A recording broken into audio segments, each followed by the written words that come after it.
kuram gan nav bijis nejas nazis. Tik nejas, tas neķeras ne negā, nespēja kārtīgi sagriezt papīru. Ņemiet savu galvodu, kārtīgi to sasapunēt un notīriet netīrumus. Variet to arī ielikt ūdenī uz kādu stundiņu vai divām, bet es to parasti nedaru. Izklājiet uz galda kādu netīru dvielīti, uzvērciet kādu netīru upatiņu un varam sākt strādāt. Atcerieties, ka galvot ik pa laikam jāsaslapina vai nu uzvaļot vai uzšpricējot ūdeni, kā to daru es.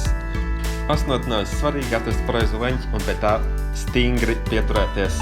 Parasti 20 grādi ir diezgan labs, ko var atrast paņemot pusi no 90 un paņemot vēlreiz pusi aptuveni pareizi. Atcerieties, ka jūs cenšaties dabūt nost materiālu no naža, tāpēc ir jāspiež spēcīgāk nekā varētu domāt. Apmēram 15 kg spēks ir tas, ko es esmu dzirdējis, vai arī ko tas nozīmētu, bet vienkārši turiet acis atvērtas, atcerieties atkal sasapināt savu galvodu, tā kā izcēlsa, un tikai močīt, daudz. Un tik tiešām tas, ko jūs darat, ir rīvējat metālu pret akmeni.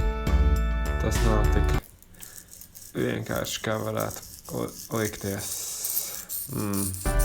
Skaidrs, tas te būtu ir tāda maz nolocīta mauņa, kas ķeras pret pirkstiem, un tad mainiet pusi un atkal slipējiet to nost. Pēc kāda laika jūs iegūsiet patīkamu āsu asmeni, kas ķersies jūsu nagā. Vai arī mēs gribam veikt papīra testu, tad darīt tādi patīkami. Bet, ja jūs gribat tikt uz nākamo līmeni, paņemiet savu ādas jostu, uzlieciet pastu, ja jums tāda ir, un jūs varētu to nostrupēt.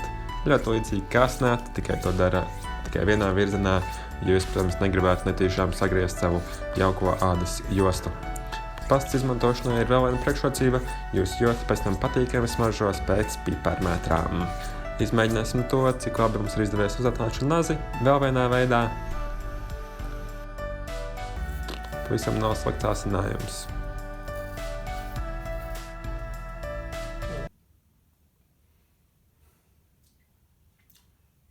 Tagad arī tu zini, kā uzasināt nazi.